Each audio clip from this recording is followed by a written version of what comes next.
What's up, Fortnite fam? Sundown here, and today we are going to talk about the Tactical Assault Rifle and its addition to competitive play. The Tactical Assault Rifle is probably one of the best additions to the game. It's a long-range weapon where you could save AR ammo if you have a drum gun. Small bullet you can find everywhere, so it's a good weapon. The Tactical AR is an uncommon, epic, and legendary weapon that utilizes light ammunition and has a high rate of fire. It does 22, 23, or 24 damage depending on rarity, has a pretty fast first shot accuracy timer, and a dope reloading animation. I mean, come on, just look at it.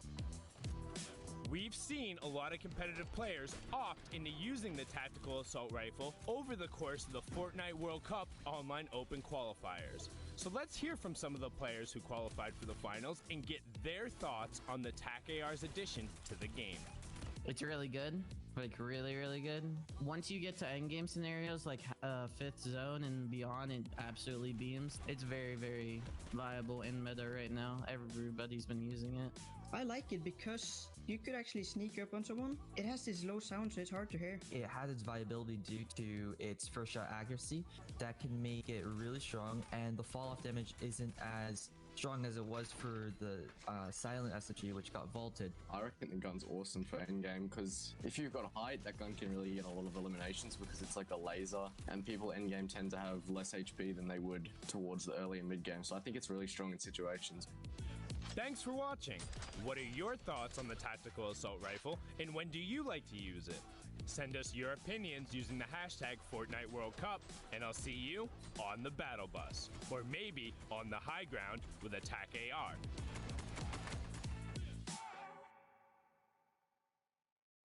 What's up, Fortnite fam?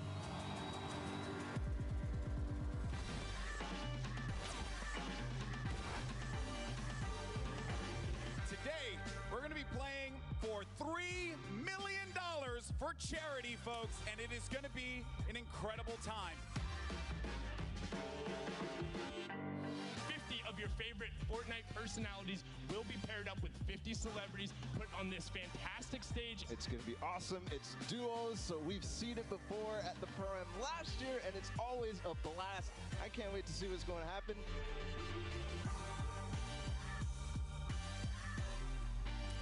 The first match of the Summer Block Party Pro-Am is beginning right now. They're putting down pressure. No one's safe now. That's one Elim right there. Can he get a second? That is going to get followed up because he desperately needs materials.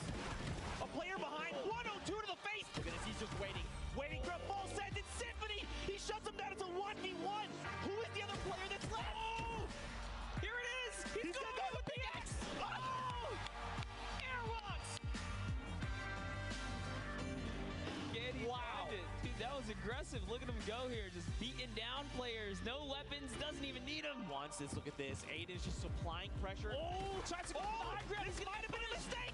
This is Aiden. We're talking about more damage. Bucky's down to nothing. And Aiden, victory royale.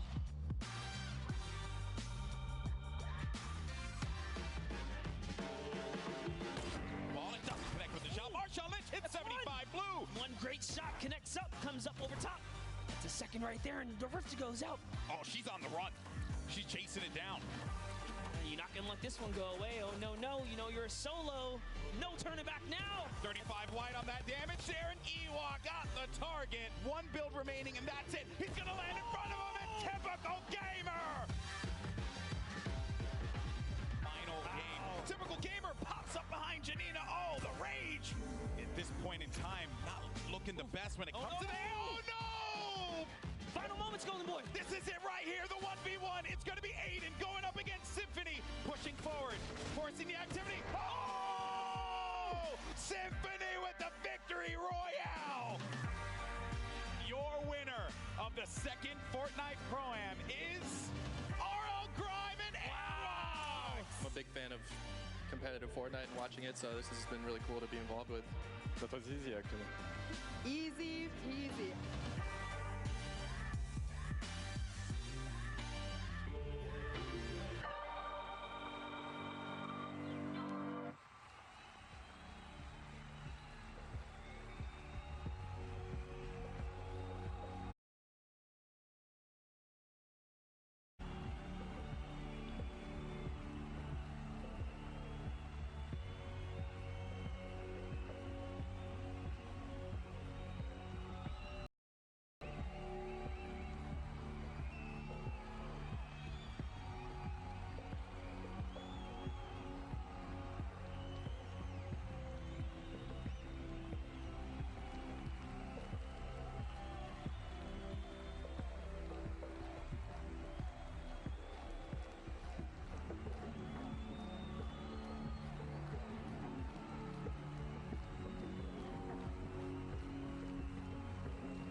be the final beasts out of the East, who will join Dubs and Mega, Cease and Elevate, and Zayt and Saf out of this packed region. Ghost Demo and Bizzle have come so close, with just a single Shadow Bomb rotation being the difference between their trip to the final as a duo or not so far. Can they clutch up in the final week and put their high execution style strategy to work? And the question everyone wants answered: can Tfue and Cloaksy or Ninja in Reverse make it to the Fortnite World Cup final? Both have come so incredibly close in different duo weeks, and both have the eyes of everyone in the Fortnite and gaming world on them. Will these Titans move on, or will someone else rise above them in the final moments?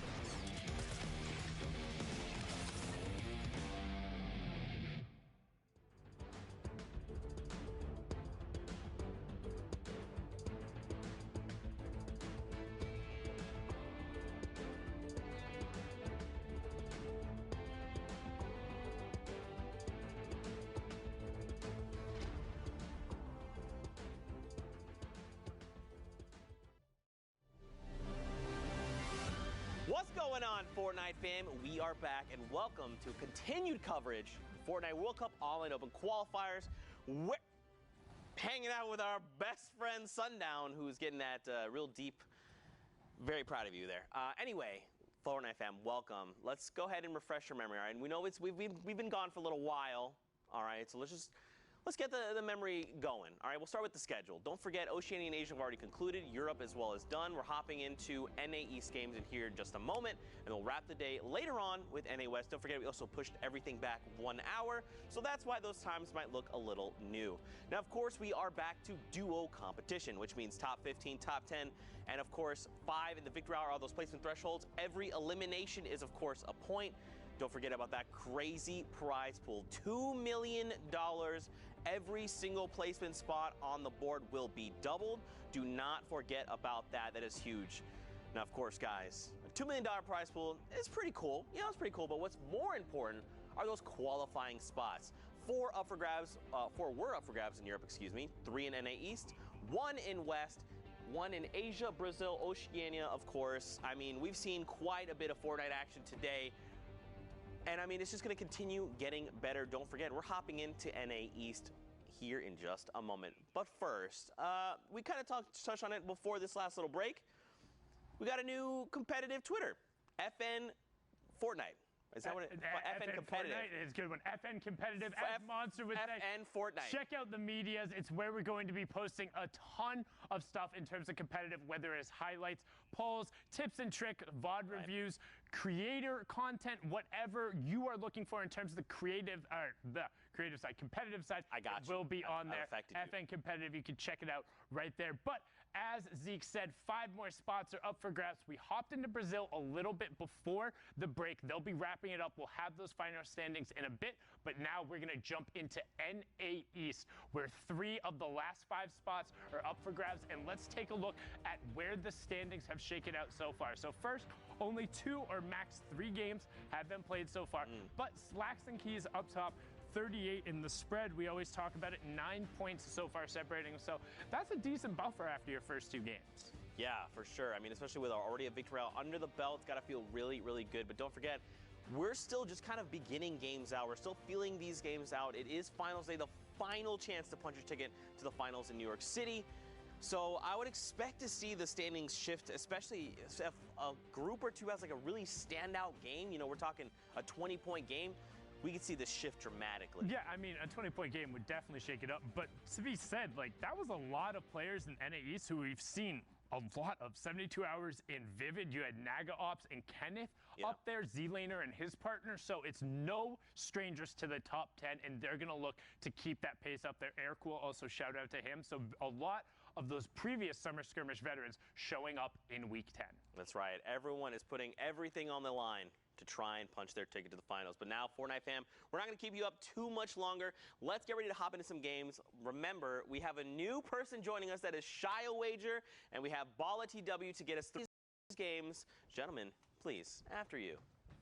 Thank you so much, Zeke and Sundown. I appreciate it, and I just cannot wait to get in these games. Shayo, I'm excited to cast with you for the first time. It's going to be great, the VOD review duo coming in. But you know what else I'm more excited for? We are getting into some NA East games, and there's so many names who have yet to qualify, Shayo. All the big names, Cloaksy, Tfue. We've got Tom at the top with Vivid right now. It's going to be a dope time. Experience that you don't want to miss. I want to get right to it, Balla. Yeah, let's get into it. The games are ready. Let's go right now into the first couple of NA East games. I mean, Shayo, these Vivid, Tom, I mean, Tfue, Cloak, Bizzle, Demo. There's way too many names to list that could still qualify. There's only 3 spots to grab them. A lot of people, and the hole's really small to fit in through, so we'll see getting right into it with Ghost Assault going to be going up towards a mid-ground layer, about the 5th zone, just locking in a very prime position as well on the zone wall. He's going to be trying to get up in height just to see if he can have a better vantage point on everyone around him. We are in the snow biome, a lot of hills available, also a lot of different types of sight lines available for different duos in different layers of height. Yeah, and this Assault and Innocence duo from Ghost, I mean, they have been probably actually one of the most consistent duos throughout NA East and throughout the World Cup overall. Both controller players, both, you know, part of that controller gang and crowd that people are looking to have one at least full duo qualify. Still, it hasn't happened yet. Absolutely. Right now, it just looks like they're going to be playing safe. These guys are up in the top 10 of the leaderboard. They're going to make sure they want to replicate those results they've had in these first 2 games. We talk about the way you play games now. It's been 10 weeks. It is duos as well, so there's more brains at your strategy. A big double heavy snipe coming in. Not sure if, yeah, it was both duos synchronizing that at the same time. Sometimes you can pick up on a heavy snipe that's coming off from across the server as well. A lot of action going on now. Vertical sight lines coming through. Some desynchronization on that floor placement there. We're going to see what they can do as we go to a big aerial shot of the entire snow biome at the moment. And yeah, talk to me, Shayo, about the mobility that these players are all starting to use. We're about to come up onto that, you know, that 6th zone waiting period before it starts moving.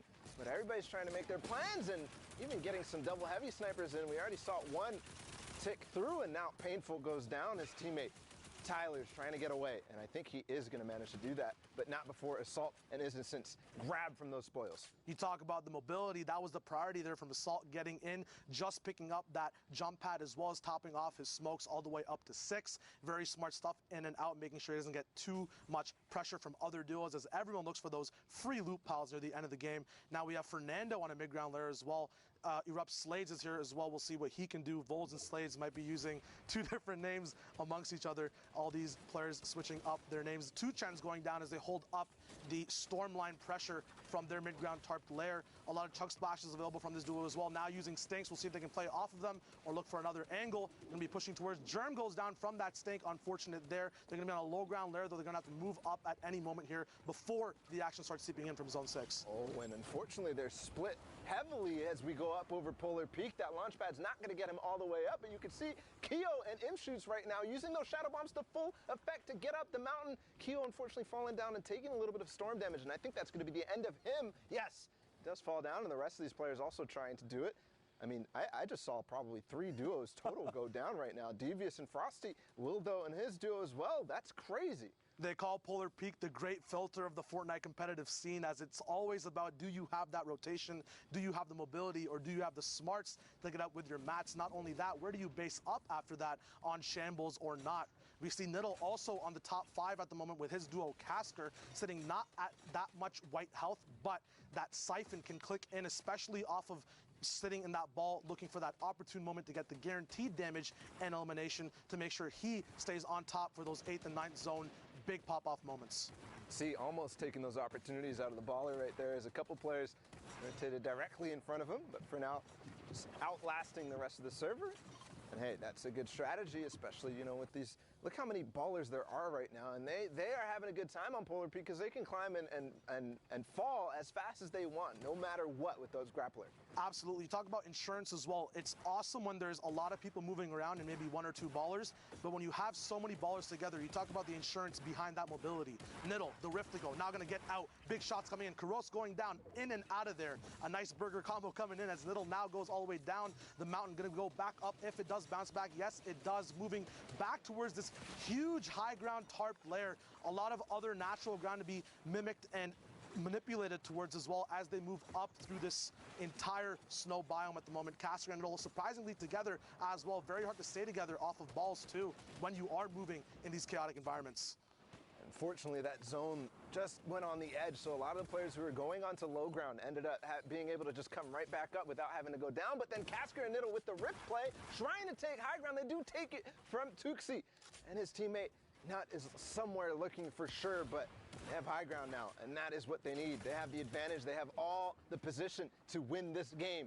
This is all part of the game plan. This is Niddle's consistent strategy. It's always near zone 7 or 8 where he goes for that last-minute high ground take and then just starts to trickle down. We see that in international regions. Brazil does it really well. DK, as he just goes down tarp by tarp, moving like this. Zextro getting popped. His duo, Vinny, going down as well as these guys are now moving towards it. Niddle bombarding the server with his positional advantage above everyone else. Metal doesn't matter when there's two people shooting at you at the same time. White shots coming in, a trap coming down to delay that elimination coming through from Casker as he has vertical pressure. Niddle with that horizontal pressure unfortunately did not work out. He goes down, but Casker with the quick drop down, can he capitalize off of this position that he's in on height at the moment?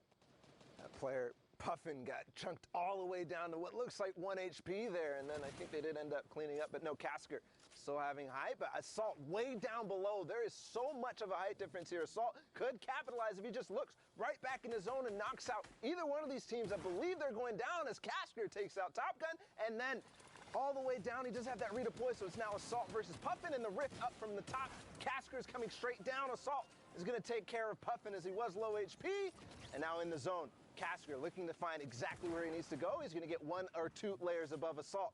Assault slowing the pace down a little bit. He still has a lot of materials to work with, and we're getting down to those final seconds of this zone. Casker versus Assault. Here comes the ramp out into the zone. He does get a shot. Now it's Assault with the HP advantage, but Big flicks. Casker with the flick shot onto Assault. He's going to take that game by himself as Niddle combines with him to 8 elimination and 18 points in that game. Amazing control of knowing when to drop down, when to stay up. Casker playing that insurance.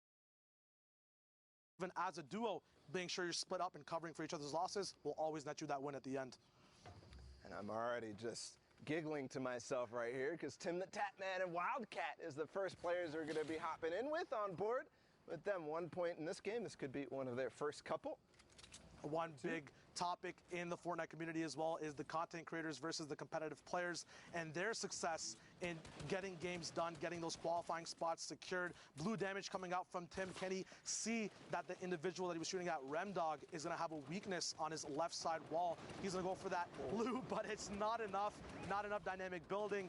In a bad position, he gets beamed down, but the pressure still coming in from Tim as he bobs down on metal tarps with his duo Wildcat. These guys are going to be showing everyone else that, hey, even though I stream Fortnite for fun a lot of the time throughout the day and make dope content, I can hang out with the big dogs as well and pop off when the moment's right.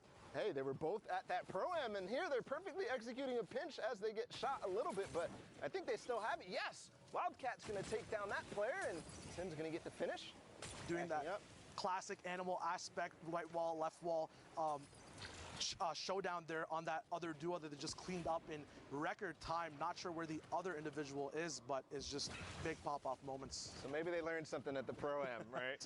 Absolutely. In that high-pressure, high-stakes situation, they played on that stage that a lot of these players are vying and fighting to get on at the end of July. Absolutely. Talk about high pressure. Now we're on high ground where the pressure is very different, as this is the moment where you have to capitalize. Make sure you get as many eliminations and pick up your points where you can, because it's not only about winning games. You have to be dynamic enough to pick up on advantages, get those elim points, get a nice 50-50 split on what you're doing. You can't just be complacent and play these games bopping and Ghost is lost. Up top shooting at, oh, never mind. Can they get that beam off the sky? Yes, they do, as he comes rocketing down to the ground, landing below. We'll see who picks up that loot in just a second.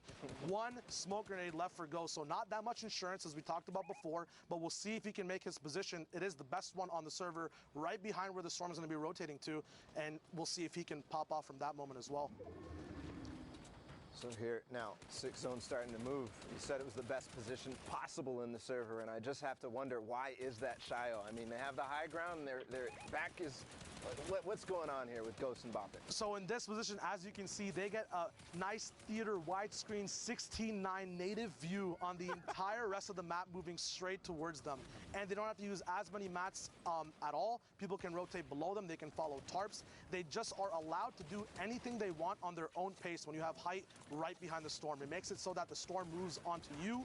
You control the pace of the game. But if you do tunnel vision like they are now, sometimes you get left behind on the storm. Snaz FN, this aim is ridiculous as two people have now been beamed. 6 eliminations across both individuals who are still maintaining height, which is a very difficult feat from the 5th zone all the way to the end. We'll see if it's possible. Now Waterfall's coming down. It's very, very hard to have that mat management and be able to still move forward, moving zone to moving zone as the distances are so far. At this moment, though, we see them utilizing just one tarp layers. Hold Her Hand getting knocked by Ghost. Swervo on the low ground as well, doing a lot of work, seeing if he can survive and get up top. As you look at this big view of the map moving forward, all metal.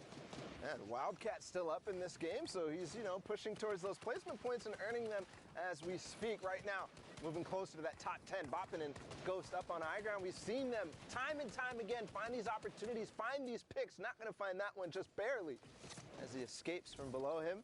Right now, again, tarping, being efficient with their materials. They're still lasting a little bit longer, but each time they get knocked out, they get reset. They have to refresh and figure out what they want to do. Not a single one of their eliminations they have gotten the spoils from, the materials to refresh up on. Absolutely. I feel relaxed looking at this right now. It looks like these guys are just low effort aiming. The server is just moving towards them because their position is just so good. A lot of connects coming in as well. There's going to be a mountain that people have to move up on. Boppin instantly seeing that and moves up.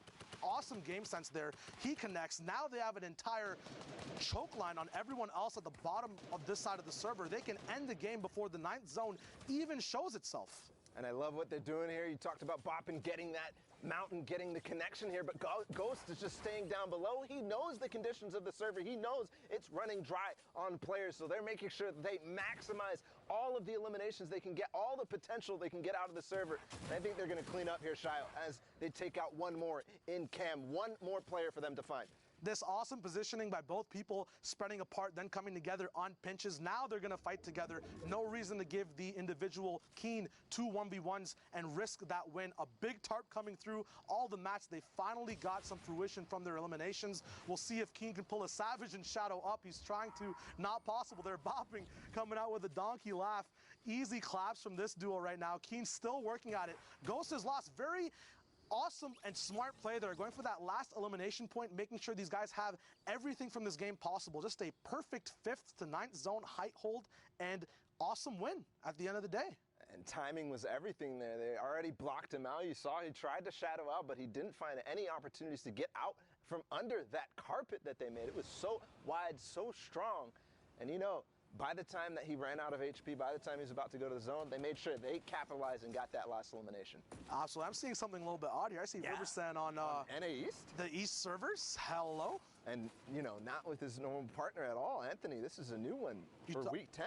Absolutely. You talk about week 10 pressure. It makes people make these not maybe drastic, but interesting choices to make sure they are on top of their game and have the most amount of chance to qualify. They're playing at their peak performance. So at the moment, Anthony and Riversen, two big powerhouses, solos and duos, coming together. We'll see if they can use their position as a pivot point to make sure the entire server answers to them, just like we saw from the last game, Bala. And Anthony is one of those players that was severely, very, very hyped going into back at TwitchCon all the way back then in last fall.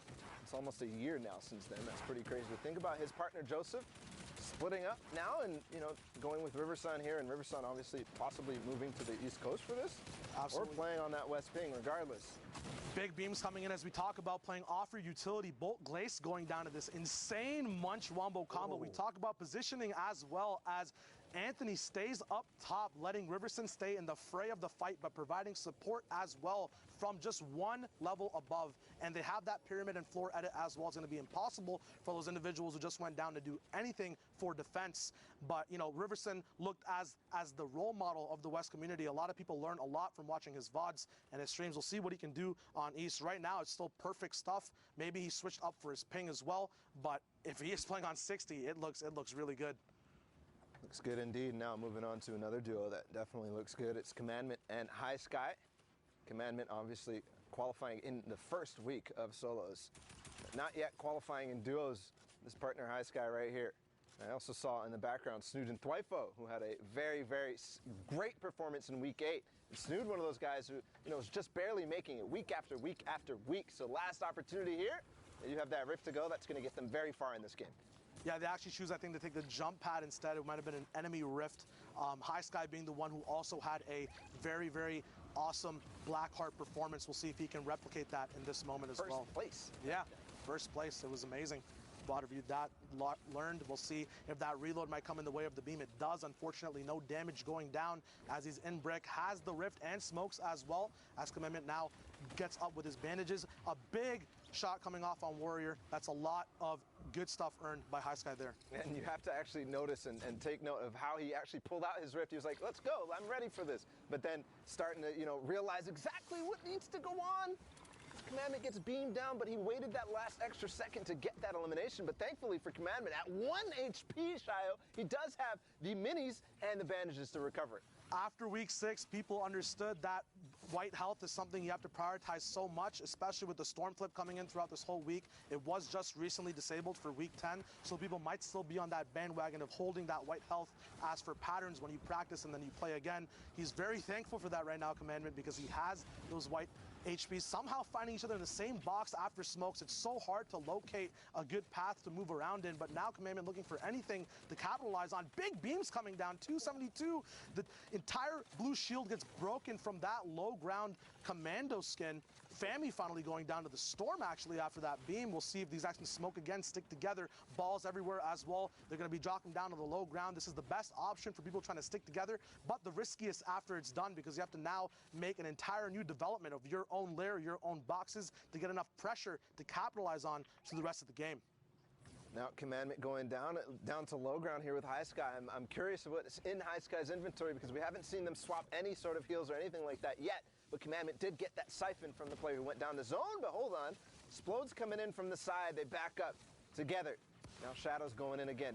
So, Shio, you've VOD reviewed all these situations many, many times. Look what happened here to Commandment. Playing low ground in these situations end up being so risky, but also potentially rewarding as he picks up one more elimination.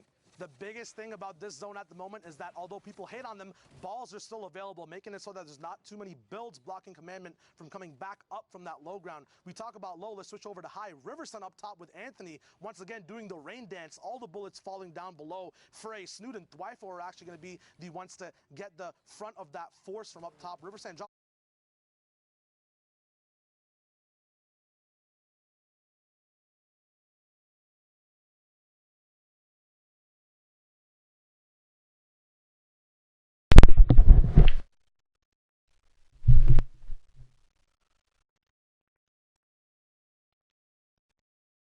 Tunneling meta, when to have wood out, when to use brick and metal, and it's going to be so hard, especially with attack AR, to beam through these builds. You see him trying to open up the sightlines, trying to break through and create any sort of gap where he can find an opportunity. There does get a little bit of a shield tag, but still nothing yet. As you talked about, the hard mats being so useful for these players down on low ground. Now getting up close and personal, that's Thwifo who goes down, so Snood now left on his lonesome. We talk about using utility. There's not much available left to crack open the server. We did see Riversun use some stinks earlier to capitalize on an elimination. High Sky now down on bottom for this entire layer. Big shot. Bluff goes and gets that elimination on High Sky. TJ now falling with COD Genesis. One of the other duos left is going to be a 2v2v1.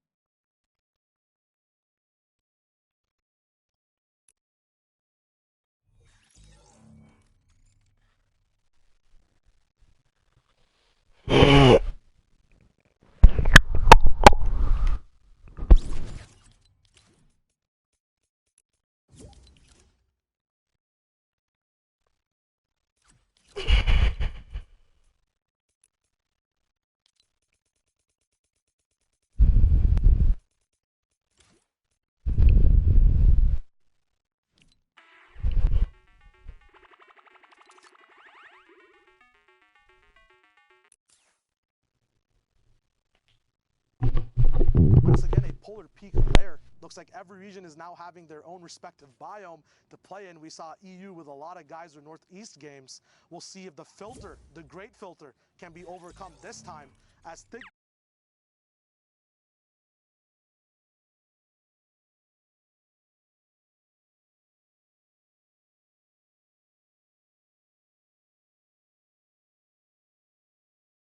Stakes they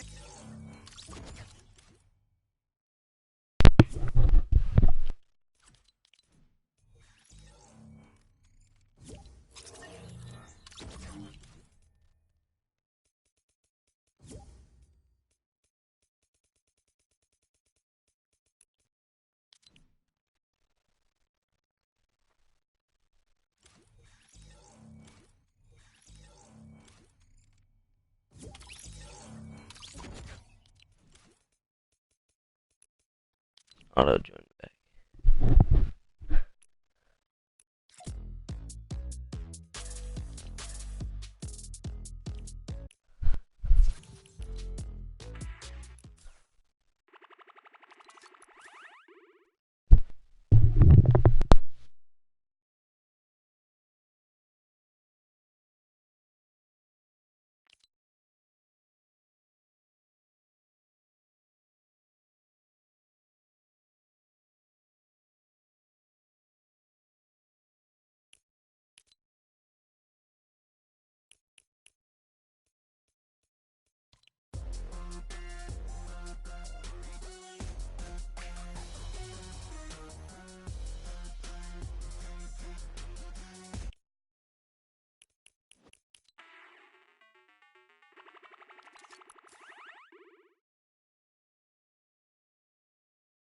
value. Gonna look at low ground right now. Once again, these people getting caught on the backside of zone, maybe using that rift a little bit too late, all the way up top. Postic taking an elim out on Tyler's. Tyler's now getting knocked after that. The sacrifice you make on low ground sometimes can be too much to give you any advantages as well. A stink grenade coming out on the follow-up. Axiom perfect gets math. Right? He's doing it in his head right now. He knows exactly what he hit that player for. He saw the white damage come through. He did the math. He did the addition. He knows one stink is going to take you out.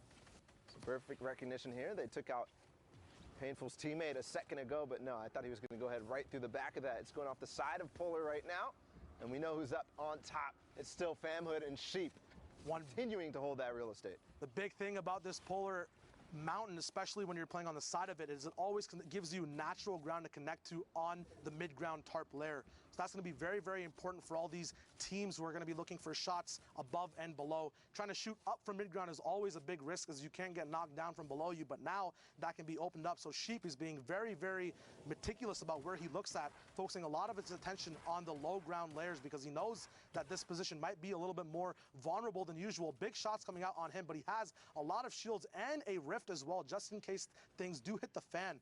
We'll see if he has to use it at all, dropping in Storm to now waterfall down. Once again, dope mat management. He's going to be using one mat all the time to fall, making sure he falls diagonally to make sure he saves on a mat from a tarp switch as well, which is really, really nice. One elim amongst this duo, though, so the capitalization on points might not be there yet, but there are 20 individuals left alive, 12 duos. That first placement point comes in, and we'll see if they can get more points all the way up to the Vic Roy. I really like what they're doing here, moving so slowly forward. Does find Raz, who's, below him all that time before, but slowly going in on the edge, really making it so that people don't realize that they're a threat, that they're up there, that they have high ground, and they're owning the game right now. Famhood still looking for those opportunities, just like you said. I think he's going to find one more as these players decide to fight. Couple in the zone. He does find KZ, but falls all the way down, unfortunately. Going all the way down to 21 HP, and I already see a problem here because there's stink grenades in play, really, up on high ground. Stink grenades in play on height is one of the most dangerous things because sometimes you can't even build higher. It's a lot worse for you at the end of the day. Wall replaces coming in. Dynamic Menace goes down. The two tap coming in. Very nice stuff from Sheep here. He's going to start to go down as well, but he's getting pressured from all sides at the moment. Famhood is also alive on a tick of HP right now. They're going to be looking for connects if that's possible. Famhood staying up so he doesn't get damaged at all either. And that crazy switch, mat switch right there as he was waterfalling down with wood, and then suddenly he switches. He still had 430 wood. Switches to brick. Makes it possible for him not to get knocked down. And I'm seeing a bunch of names down here that we started with. We saw Urav's Posick, and then Bumpa and Slappy, who each week we have been coming back to, and they've been getting better and better as they've started their journey as a duo together. Absolutely. High tier loot as well from everyone, so every shot that connects will connect hard. Clank now trying to find a way through with Posick. We'll see if they can come up. 5 eliminations up. Can they get more? The final placement points has been handed out. A Shadow comes in, and he gets stopped and slapped away. Slappy gonna get eliminated at the end over there. Some edits getting misplayed from Clank. Can he make it in? 46 HP, 26 now. A lot of damage taken, gonna be detrimental towards the end of the game. Fanhood actually goes down, so Sheep is left by himself. Clank jumping all the way up. Looks like he actually gets eliminated by the Storm, trying to go for an advantageous position. Slappy actually got the elimination there because the Storm took him out, and Bumpa's still alive, so that point does connect, and they get into the top 5 as Super Evan goes down now to 1v1v1. Bumpa goes out to Godnik right there, and it's Sheep versus Godnik. Sheep on the high ground, Godnik down below, but he's in a little bit of a pickle because there's actually an iceberg in the way. He goes out in the Storm. I think he might have just taken high ground. Sheep doesn't realize where he's at. He's using the chug to heal off. He's running away from Godnik. The first time we've seen the chug splash used in that sort of manner. Running away, getting the ice on his feet on purpose, and then going right out. The chug splash it's here, it's ready, and we're getting back to those crazy heal off, Shio. It's happening. It almost looked like a PG fight was going on, but we'll see. Go back to Zeke and see what's up with the rest of the games coming up. I like that rhyme. I'm about that, Shy. I like you. You're a really cool guy. Man, what an insane game there coming out. The Chug Splash, man. I'm telling you, we have not seen the ceiling for this item. And people are going to continue using it to do some really fun and crazy things like that. But great for the player to identify, you know what? I can just live. I'm just going to keep just splashing the ground. I'm good. Well, it's a great, because it's a change, right? I talked about it a little bit earlier. This fundamentally shifts kind of how those full storm closure and those heal ops play, because usually you have to account for it. There's no insta HP. It's either a HP over time via the slope of the campfire, or you have to commit to either procking it off, whether it's the bandage, the med kit, or sitting there and popping a shield. So now all of a sudden, when it's an insta 20 HP and it stacks up to 6 times, like, you can exchange those out. So now a siphon might not be enough. And I mean, those end games, things are getting weird. Things are getting weird.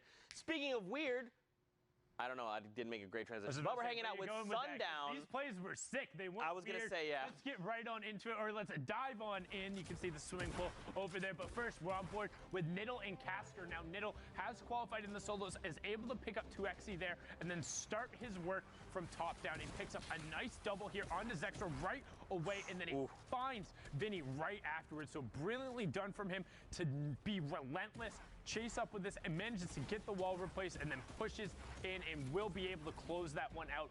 But gets knocked there. Casker, however, held the high ground, didn't go down to contest, and is going to be able to ride this one out. You can see it's a 2v1v1, but he equalizes by picking up Top Gun and then getting the first shot and the second one. 6 HP left. We talked about the difference that could end up being it, but Ghost is lost, and Boppin didn't look lost here. They were able to put the bop on the rest of the lobby, picked up Snaz there, and this one was all about control.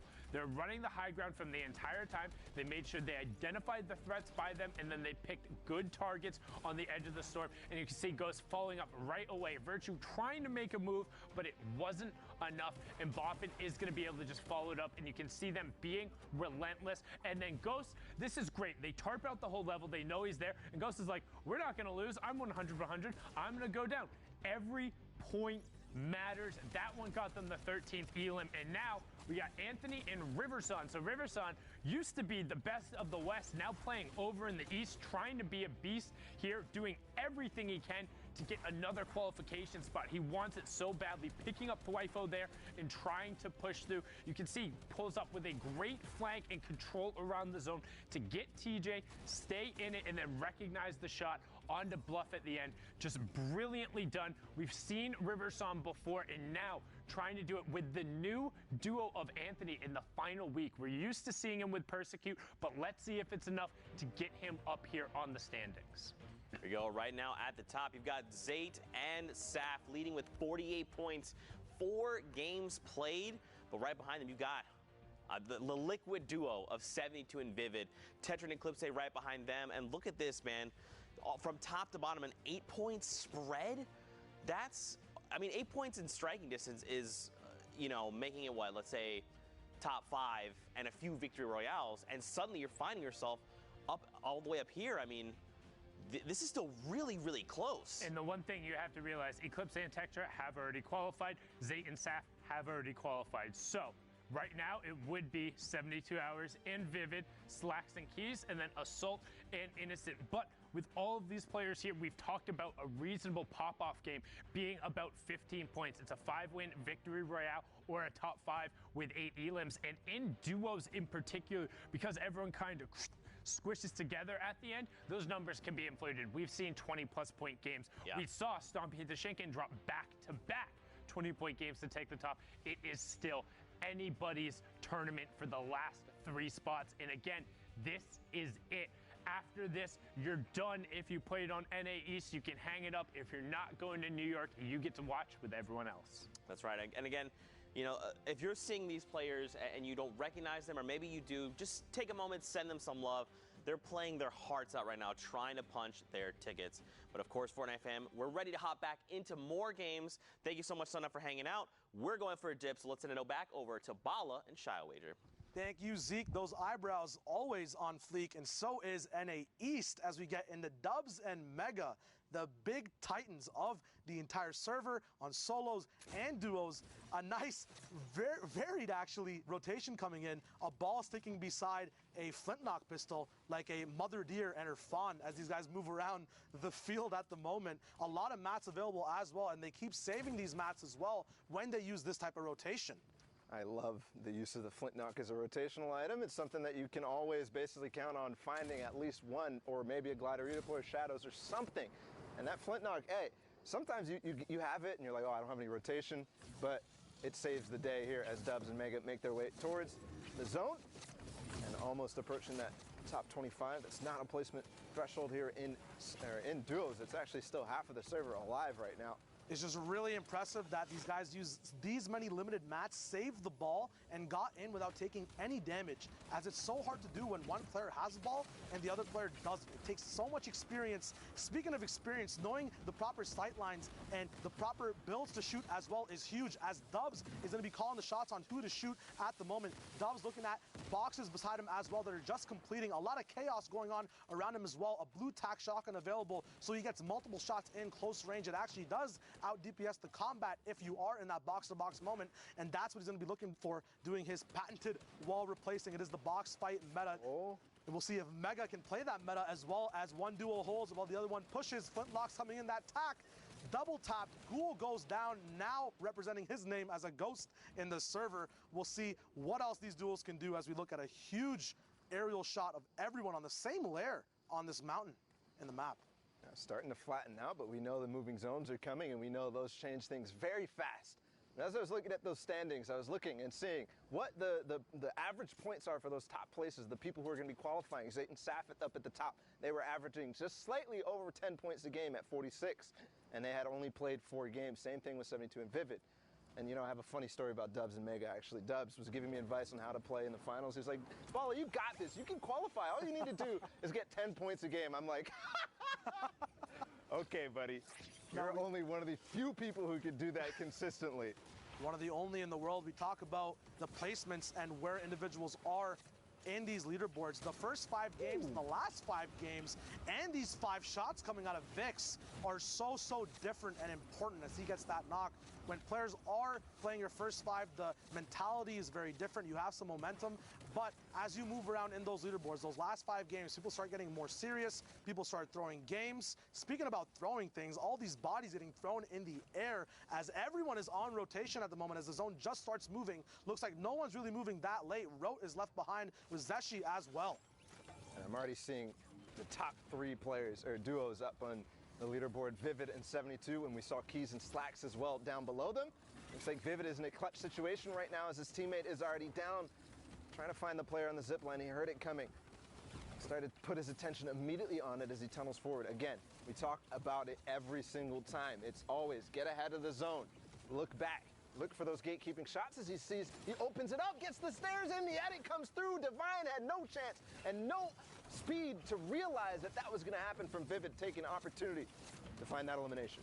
Divine on the low ground, now being dropped down to the underworld as Vivid starts to make his way up. 72 has been eliminated, so it's all him. Only 10 mats though, so it's just him and a Dream at the moment. Now has to barrage through enemy builds with his pickaxe. Has an edit though. The last mat that was his in that box. The dynamic zipline play coming in as he does gain a little bit of height, but needs to go even higher. Balls flying all around him in the map as well. H-tag going down. Can he get the mats from that elimination? Yes, he can. 20 metal only though, as he still has to rely on his trusty pickaxe, denying a player height on that layer as well. He does have one launch pad and one mat left. Tickers all the way up top with Hornet, who has qualified in solos as well. We'll see if he can replicate that and get double qualled with his dual partner as well. Kutorba dropping down a layer. We'll see if Vivid can find a way up. Vivid doing crazy things right now. Fortunately, the zone did go back in his favor, so he doesn't have to spend too many materials as it's going downhill. And he uses the one piece of metal to block that shot, and now he's looking for more. He's looking to refresh. He needs to find something, possibly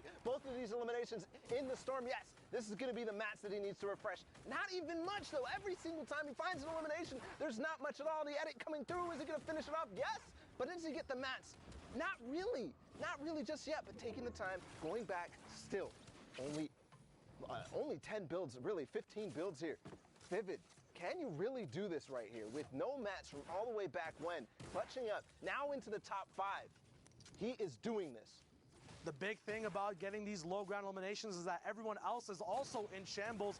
The big wall barrage coming in with the flint knock, just nice knowledge about where your materials are and where the angles are to get in. Has 2 heavy snipers available as well, so he takes multiple chances at moving through. Has to move up layers though. Silent edits coming in. Big Enas as well as Frat gets flown off that low ground as well. Vivid's just moving in ways I've never seen. Can he get that launch pad off? No. It might not be enough time. Vivid now going down to the zone is going to hold back as much as possible to see if the enemies were making a mistake.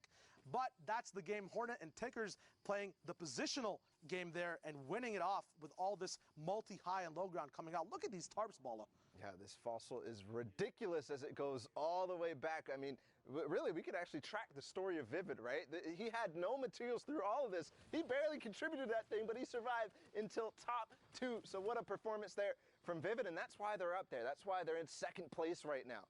It's always that 1 or 2 pop-off game, and it's always also about staying consistent. If Vivid and Tom keep playing that way, easily they can qualify this week 100%. We see Stinks now, the big focus of week 10. A lot of people carrying them more than normal I've seen right now in all these regions. Nice dodges from Grasha there, though. We'll see if he can move forward. Has a lot of mats available for the moment.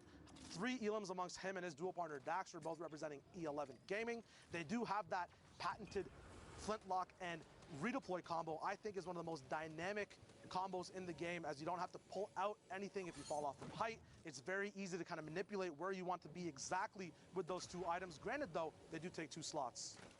But I mean, 2 slots, and we've seen the use of it. Actually, I don't know if we've seen it on broadcast yet, but there's starting to be a lot of innovative uses with the flint knock and the glider redeploy. You actually go faster, even horizontally, when you use that flint knock and the glider redeploy, because you shoot that flint knock, it pushes you with the momentum, and then you're using that glider redeploy to just carry you forward. The biggest thing about it too is that you can choose when to stop and take your shots as well. We see a lot of stuff happening on low as right now as well. We have Pika on the server as well. What is this? Is West just migrating to East? What is going on? Why are you here, Pika? Maybe on East? the timings of West, they thought, hey, we should get into games now, and they fell off on the East. We'll see if they can get the stuff done. There are 2 more qual spots on East compared to West, though, so maybe that's one big thing if these guys think that they can pop off. I mean, we've seen in the past Psalm, you know, he is a West Coast player, but the first week he actually moved over to East, making sure that he gives himself the most opportunities, the most spots, and he qualified first try. He's actually even East still with his partner Symmetrical this week, so Pika taking a little bit of a note from Psalm. Yeah, absolutely. At the moment, though, this is not the first chance. This is the last chance. It's week 10, so everyone's pulling out all the tricks from the bag. No secrets here. We'll see if we get anything equivalent of an Olaf boost. We'll see if there's any secret stats happening as that door edit comes through. People now have adapted to that, though. They know that someone's coming through that door. Assault taking all his shield off when he gets onto this rotation. Only 2 minis available. We'll see if Innocence has any heals as well to supplement this duo as he gets booped a little bit. A little bit of interruption there on his minis. He does have shadows available. Once again, 1 player on shadows, 1 player on the balls. and in perfect position as well as he can beam Hydra from the zone line. A nice dynamic switch onto the floor from the wall once he realized that someone was already pressuring that wall. This is just those micro decisions these players make at the last second of these shots to get that elimination when they move across the map as well. They're going to be on rotation now. We'll see when they box up and go back. Assault getting beamed from the back, not realizing there was a player who's going to immediately realize that he's there. But I got to talk about it. We said pulling out all the stops. Assault and Innocence right here, they're sticking to the tried and true, the one baller strat. We've seen them do this, even dual baller all the way through from the beginning, but they just got ripped in. That baller is gone now, and they have to dive. No, Innocence is still down there, actually. I misspoke. There's so many players in the sky right now, but still. So I think he still has that baller. I think he could still last a lot, but look at his HP right now, not working out just yet. Where did Assault go? Did he land nearby? He landed on the mid-ground there, Balla, and he got right to work as Branchies, who is also on East right now, playing it up, gets a big knock down from Assault. He, as soon as he landed, even though he was split, went straight to work, started bullying Davon, who also landed with Fernando on that mid-ground, and he has this insurance, once again getting tagged up, people just predicting everything these players are doing when it comes to smokes. There's no safety available. Everyone's on their best behavior. They know all the stops they can pull to get this pressure down. Assault's now getting dynamic with it. Might not move the same way to get that shadow off. It might affect him on the amount of distance he can move, but he still has Matt's 500 wood left, actually, which might prove fatal near the end of the game as that wood can get shredded through, just like cheese in a grater. We'll see if he can keep it yummy, though. Assault on 41 HP, needs some more food, needs some more eliminations to get that siphon off and get him back up to 100. Sees that storm line sight line as WordBro gets .exe'd out of the game. He's off now. 28 builds left for Assault. He doesn't get to pick up those mats. Owen and Threats owning probably the best mid-ground tarp they can have right now, but they're getting stinked off of it as there's so many people fighting for these high mid-ground layer tarps as well. Staying on board with Assault, just great shots as he immediately realized that player was going to make an edit on him, getting the double combat shotgun shot through. And I think he wants to go for the mats, but maybe a little bit risky. Does find a med kit. Is he going to find the time to pop it? Is this the final zone? I don't think he's going to be able to do that unless he really goes for the full heal off right here. Now, down on low ground, there's still so many people left alive, Shiloh. I mean, there are 11 players total, 7 duos still remaining in this game, and it's final zone. It is time. 1 minute left in the game. People are going to be playing super, super smart. The placements have not even gone out yet. All the points there. Still duels to get knocked down. 8 W keys get sent back to the jungle. No opportunity there for him to get any placements, unfortunately. 1 duo still needs to go down. Assault looking very healthy on HP and shield right now. Has a little bit more time to move through the storm. That storm taking 10 damage a second. Gives him about 8 to 9 seconds to move throughout without an elimination. Speaking of eliminations, Intangible goes down as Assault is now just freaking on everyone. Another shot coming in. Threats is getting eliminated. Can he keep it going? Assault has that low ground layer. It's very dangerous for the surprise factor. Davon getting that shot off, but it's not over yet. Creo and Nolan in a 1v1. Both their duos have gone down. Creo with the Superman launchpad onto height. Still has mats to answer with it as well. Starts taking the ticks of health first, but resets those ticks as Nolan has fallen under less HP. Creo with the high IQ launchpad and safety switch to stay in the storm and clinch out that game. Huge plays there. 3 eliminations. The victory royale. Creo, you can't do it better, Bella. You can't. Creo just pulled off one of the most insane clutch launch pads I have ever seen, knowing exactly that Dusty Divot has these, kind of elevation changes. It goes up and then it goes down drastically. He knows there's builds up there. I can get up there and I can out-heal or outlast you as you have to make your way through all of that old fossil. Perfect play there from Creo, and that's why he's qualified in solos, right? So he's trying to do it now, trying to get double qualified and bring his teammate KiwiFace along with him. We talk about qualified duos and solos. Sap and Zayt now, who also qualified for duos, are going to be looking at getting some more money and placement as well as they keep playing for these top spots for respect and practice as well. Slurp's taking on Sap. He does have a few more. They pick up an elimination. A lot of loot to work with now. Looks like they have excess mats as well. They're in zone. They could big up their base if they wanted to, make it a little bit bigger for more sightlines, or they could stay cool, calm, collected. One cool thing I see from low ground usually is if you stay a little bit more low key and then look for surprise shots where people don't expect it, that's where you can get those big picks. On height, it's always dope to, edit your walls, see if there's any advantage points, but with low ground, you usually have 1 or 2 angles, and you can get those pop-off moments there. So Saf and Zayt, I've seen a little bit of on Zayt's Twitter about his strategies going into New York, you know, talking about how he's trying to control his drop spot being Loot Lake. That's going to be one of the most interesting storylines in New York, being the fact that they claim Loot Lake to themselves, but we know how many duos are already dropping there. We know how many duos are already qualified in New York. So Zayt talking about, I'm trying to stop anybody else from being in there because he already has Sean and Aiden. He already has Mitra and Mongo. You know, they're trying to claim Tilted, but they could come back to their old home the way they qualified. The mind games from duos saying on Twitter, we might be taking this spot or that spot. The biggest theme for Worlds is going to be clashing of all these storylines. Everyone plays, they know the rules, but that always gets flipped. As Juxta gets flipped as well in the Storm, he goes down. Easy Elam points picked up from Saf and Zayt. Yeah, I do want to shout out real quick somebody who's been doing a lot of research on those clashes going into New York in solos. He put together all the drops. That's Arcane on Twitter. Absolutely amazing work. He just does that week in, week out. And now we really can look at a map and say, okay, we're going to see this, we're going to see that. And I can't wait for it. But you know what else I can't wait for? It's Fuzzy and Hogman. This is one of the teams that has had those, you know, heartbreaking weeks, those heartbreaking moments, but also very positive, triumphant, because every week they're up there as Hogman picks up webs. Every single week, they're getting so close. And we saw them up on the leaderboard before, right around probably, possibly this game is fresh for us, not even realizing any of the points here. Hogman, you are crazy. He just went all the way up on high ground with the baller, and Fuzzy's doing the same too, but staggered because now, no, just barely. I thought he was going to take full high ground while Hogman fights from below. But what a crazy play there. They're all of a sudden in a really good position. They talk about the use of ballers in competitive, but no one does it better, I think, than Hogman and Fuzzy. Hogman was the king of ballers coming in from solo. He's kind of given that knowledge to Fuzzy as well. The amount of time they can keep these ballers alive near the end of the circle. A Rift coming out now, seeing if they can once again reposition. Looks like their game plan is always zone 6 and 7.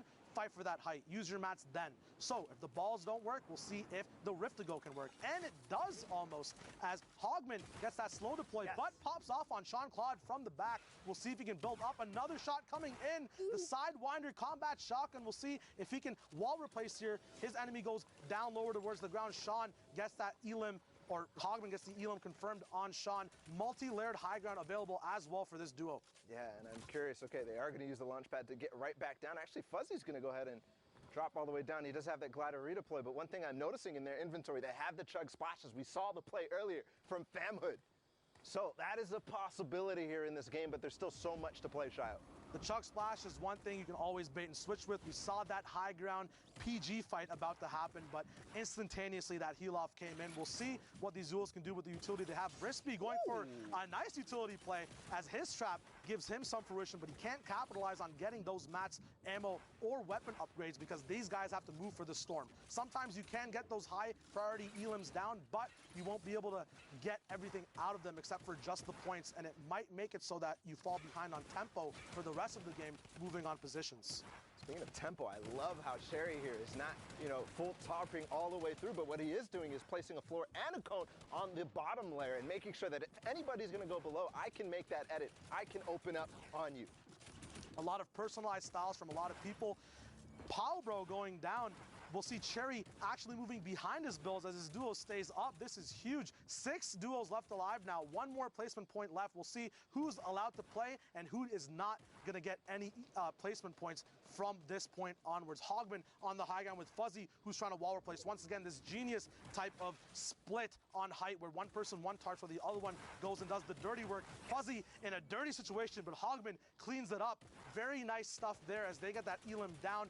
Big points available as well for these duels if they can keep getting these Elims over and over again. And I love how they collapsed directly on that player. As soon as they got both the cone and the floor, that player started full sending on them. They both came down and made sure that they would handle this, but making sure that they're also getting that victory royale. They're slowing down, splitting the materials, knowing exactly where that LXRI duo is going to be, but Fuzzy goes down. It's now all up to Hogman, maybe opening a little bit preemptively there, but it's still top 3 3 situation. They've earned all the placement points. Hogman's going to get revenge onto Cherry. There's still one more down below, but he has no match. Does find the Siphon match right there. That's going to allow him to stay up just for a little bit longer. Using the Chug Splash. Not yet using that slurp, but he sees an opportunity. Does get a couple shots. Now it's a 1v1 down on low ground. Hogman can take his time or go full send. Get the elimination. Yes, onto Brispy. And then finally onto Lotus. Hogman and Fuzzy take the victory royale with 20 points. Options, options, options. Hogman just using the proper shots, using the proper heals. Zeke, what do you think about all this, man? How is this stuff getting so insane and more ramped up over and over again? We knew for a while now that Hogmans and Fuzzy had it, and right then they just put all the pieces together. A massive 20-point game. Let's go. Fuzzy Wuzzy doesn't care. Fuzzy Wuzzy will take all your points away and qualify for the World Cup. That should have rhymed. I apologize. Sundown has long hair. There's the There rhyme. you go. All right, let's talk about some dope clips that you pulled for us. Yes, let's take a look at some of the individual efforts that are coming out. I know it's Duos Week, but right now these guys are putting their partner on their back. First, you can see Vivid, no mats, no partner, no problem. Picks up the first Elim, then immediately gets the knock onto a rock. He gets the bare minimum of mats there, a little bit more, 18, and he's able to convert it into more. Gets the immediate pickaxe and then finds out GG's only Rig Earth, not enough there. Frags his way into the top 10, and then he's still going. We hopped on board with him. He was at 2 elims, no mats, no partner. Now all of a sudden, 6 elims, 75 mats, has control of the mid-target, gets himself into that top 5 situation, almost single-handedly, brilliantly done from the week 1 qualifier. It was a great effort and another great individual effort out of Assaults here. Drops down, puts the drum gun at mid-range to work, picking up branches, and then gets the upgrade to that legendary combat, and then he's gonna go to town with it. Finds Wordbro on the quick rotation through, and then doesn't let up, still picking people up inside the top 10 and sticking with it. This is how Innocence and Assault have made their plays. They've done it by fragging out and getting the elims, trying to be the only full controller duo. Shout out to Wolfies being the second controller player to make it so far to the Fortnite World Cup for the duos, and Assault just running down the low ground here. And again, this has been all without Innocence. We hopped on board. He was only on the 2 elims.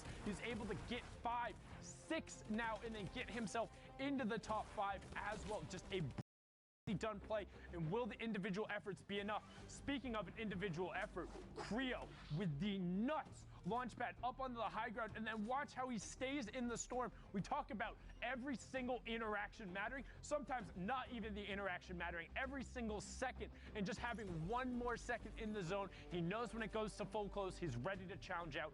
Brilliantly done, trying to get Lazarus a duo spot as well as their solo spot.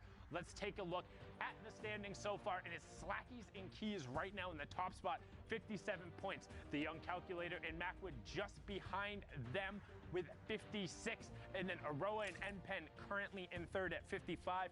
The spread starting to get there now, 9 points, but again, it is anybody's match, Zeke. It is anybody's tournament, anybody's day. All of these guys have been so close, and this is really a who's who of NA East for competitive Fortnite. Yeah, I mean, there's a lot of really big names here. Again, there's only the 3 spots in NA East, so a lot of these guys are going to look to bring their A game heading into these last few matches. I mean, when you look at even Calculator and Macwood, right, they've got the 7 games played.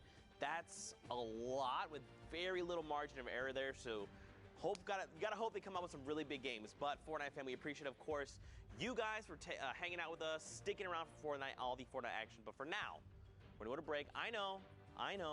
Just get up, go get yourself a snack, use the restroom, come back. We'll have more Fortnite action. Don't go too far. Let's fly out to the lobby. Let's fly out to the lobby. Let's fly out to the lobby to get your spots and nugs. Burgers from dirt to munch. Tacos Royale with crunch. Red juices, a tasty treat for Lil Whip, PB, and Pizza Pete. Let's fly out to the lobby.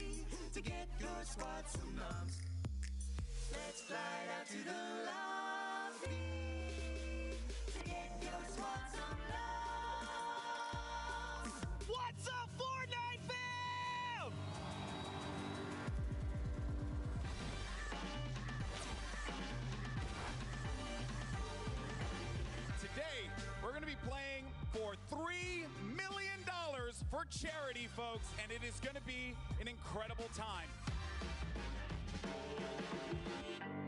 50 of your favorite Fortnite personalities will be paired up with 50 celebrities put on this fantastic stage. It's going to be awesome. It's duos, so we've seen it before at the Pro-Am last year, and it's always a blast. I can't wait to see what's going to happen.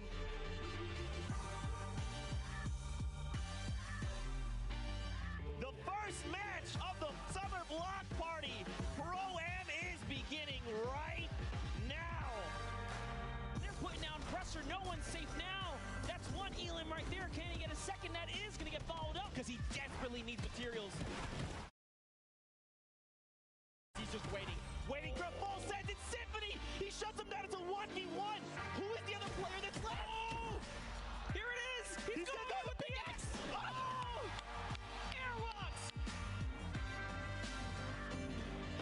Wow. Dude, that was aggressive. Look at him go here. Just beating down players. No weapons. Doesn't even need them. Wants this. Look at this. Aiden's just supplying pressure. Oh! Tries to go for the high grab. This might have been a mistake. This is Aiden. We're talking about more damage. Bucky's down to nothing. And Aiden! Victory Royale!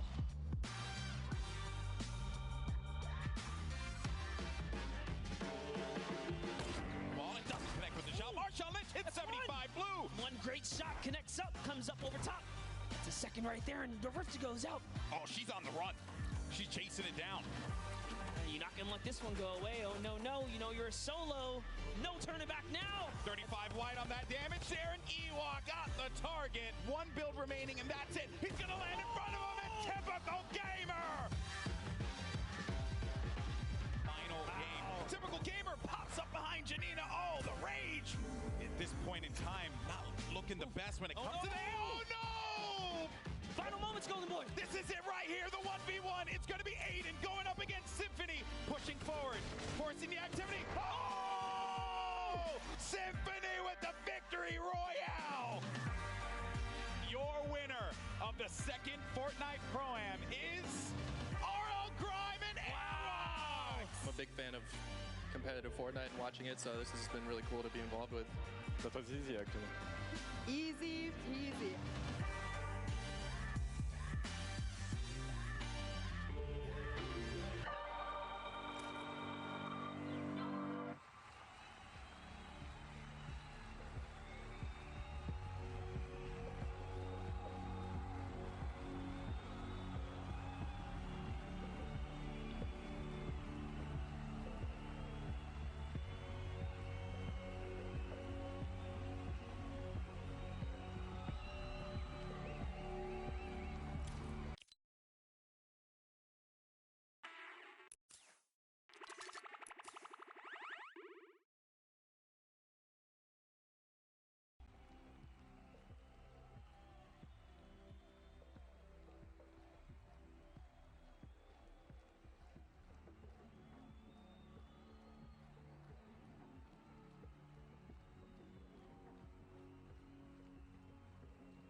Welcome back to the Fortnite Worldcup Online Open. We are in our last week, and we are knee-deep in the action in NA East. So let's get right back in the action. I mean, we're seeing crazy storylines right now. So many names are fighting for that top of the leaderboard. We just saw Hogman and Fuzzy clutch up big time. We see names like 72 Hours and Vivid, Aspect and Animal. They're all pushing the top of the leaderboard. So let's get right back into it. Gentlemen, I have Sundown and I have Zeke. Guys, take it away. Boom. The original duo returns again. You know us, you probably don't like us, but we're ready to get into the matches. NA East is on for its way. yourself. Week 10 going. I know everybody loves you, but I was gonna say everyone hates me. Appreciating humor. The games are ready. Let's get into it.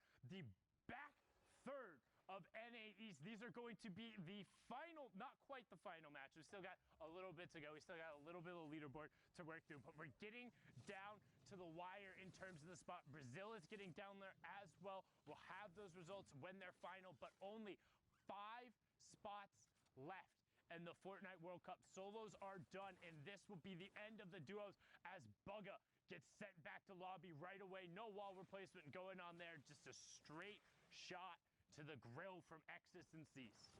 Well, you know, this is just how the cookie crumbles sometimes. But don't forget, guys, those thresholds, all right? Top 15, top 10, top 5 in the victory hour, the placement thresholds. Every elimination is a point. Very simple to remember. We're back in that dual format, and just like Sundown says, this is it. You know, this is the final opportunity for these players to punch their ticket to the finals in New York City. Don't forget, that is July 26th through the 28th. Don't miss it. Mark your calendars. We're going to be hanging out, having a great time, and watching some of the most competitive Fortnite we've ever seen in our entire lives right now. Aroa, looks like some people are trying to just be up in his airspace. He's not favoring it right now. He sends some shots out. Nothing's quite connected yet, Sundown, but I think it's fun that we're all hanging out with our little slidey feets. I really, really dislike. So I actually like box fights more when I have ice on my feet, because for some reason I've actually, like, I went back and looked, I win a higher percentage of them. I don't know if it's just because the chaos or it throws my opponents off more, but in terms of rotating and all that, just absolutely dislike it. But Aroa and Npen getting pushed on by Destroy, and his partner Destroy will end up being converted over, but he's trying to disengage over. He knows Destroy is going to end up being picked up, is going for the revive on Npen right now as RJX pushes in, trying to get over towards his partner, but not going to be able to do it. As Frost and Devious keep putting pressure on him, Baldy Sama is directly above them as well. No shotgun in sight, Zeke. That's probably why he's not taking this fight. He could easily get in that box, but I mean, if you're going to put an infantry rifle to work in that close range, you're probably not going to hit the shots, especially with a shallow magazine there.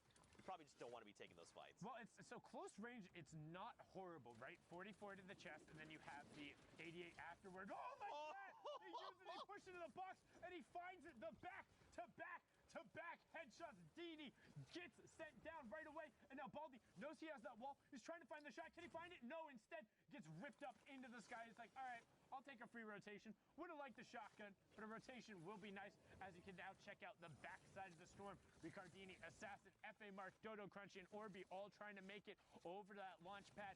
Diego and Aiden just rotating on the low ground. The SH boys trying to find some room. No utility, insight, and hurting on Matt so far. So you know what I've discovered is that I guess these players can just somehow hear me. So every time I say something that doesn't seem plausible, they just say, Zeke, hold my slurp juice.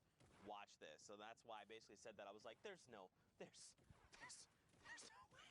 Oh. And, you know, I was wrong. Niddle there picked up, though, and of course he's going to be confirmed there because that's going to keep Aiden alive. That extra siphon going to make the difference. And then the storm actually moving back over across from him when he's in kind of a tough position from the metal. Will now have to rotate away, but isn't going to be forced out. And with just above 70 effective HP, that's going to be huge. Got to chuck out the stinks to try and get whatever ticks he can. Those players are all super low, and he drops down. He gets Cameron in JG. Can he find the other player? Casker gets ticked over as well. That's one, that's two. He gets the knock there. He needs to find the conversion. Can he find the siphon? He did. 49. He needs to find the zone, though. 1, 2, 3. You can't miss the power point. Oh! The siphon again. That was his knock, which means he gets into the zone. 19 HP.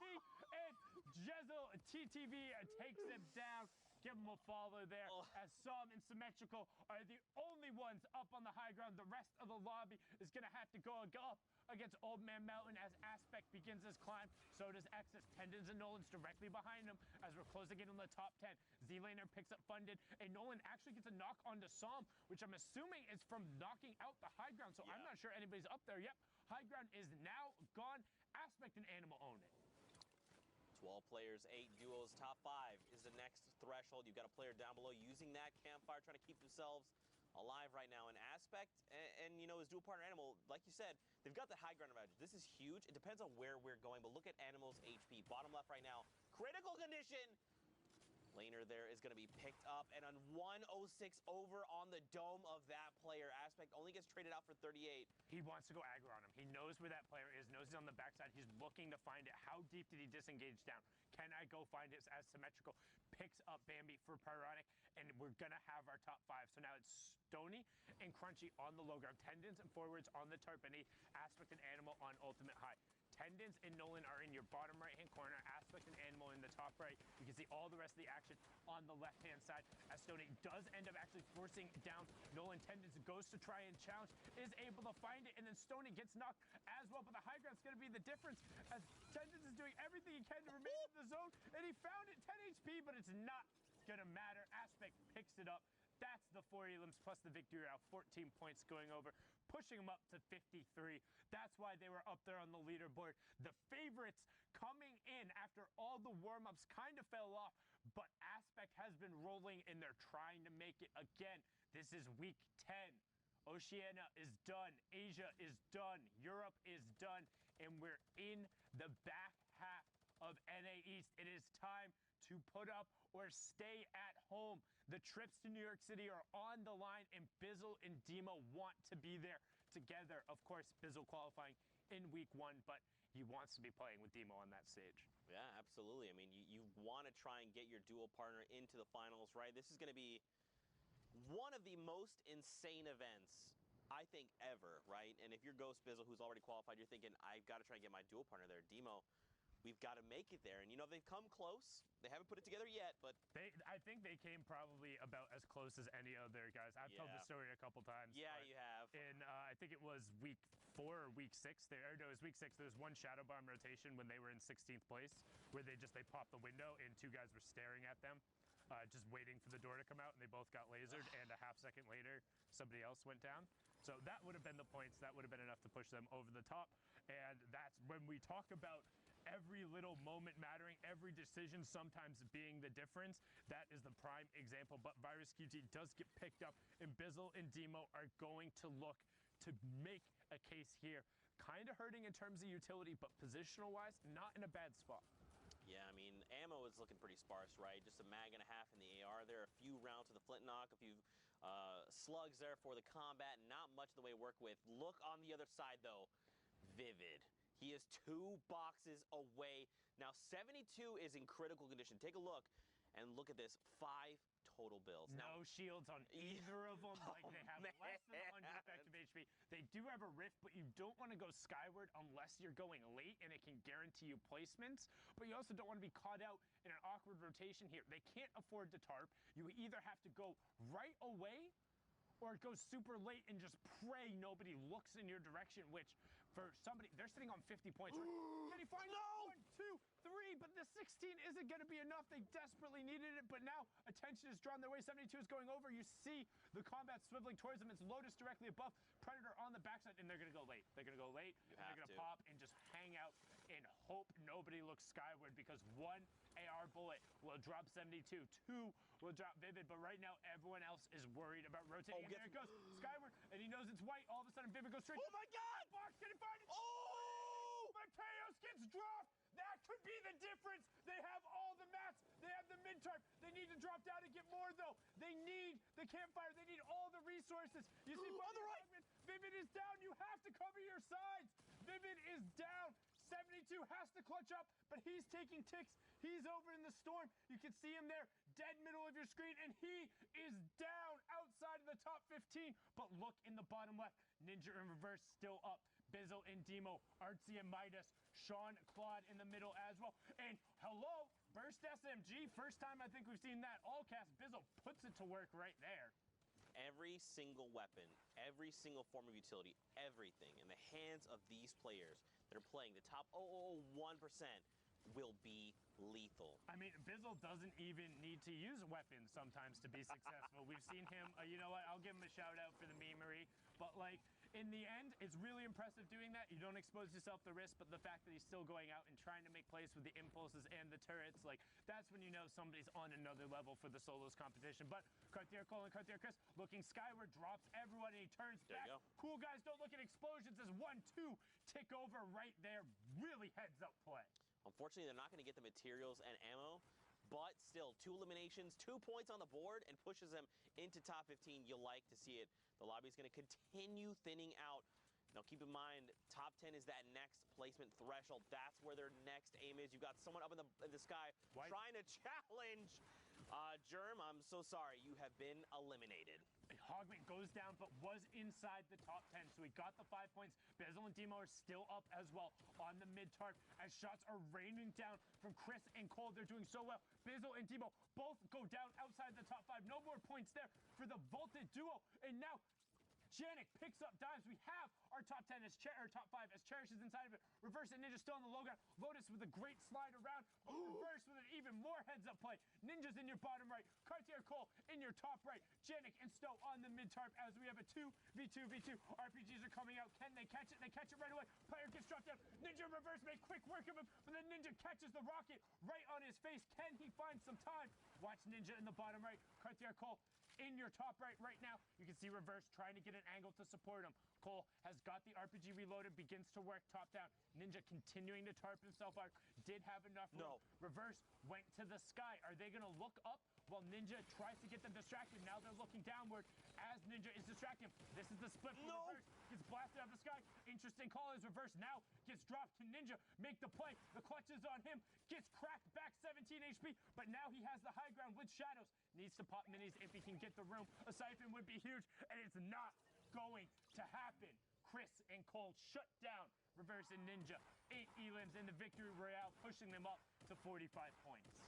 Man, that was, I respect the play for sure, but hindsight is 2020.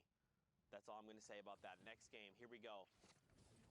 You got E11 Heart there in the center screen, 33 players, 19 duos remain. So we're pushing the very stretches here of the lobbies. More often in finals day, we've seen dense lobbies, upwards of 50 people, upwards of, because today is the difference. Today is your opportunity.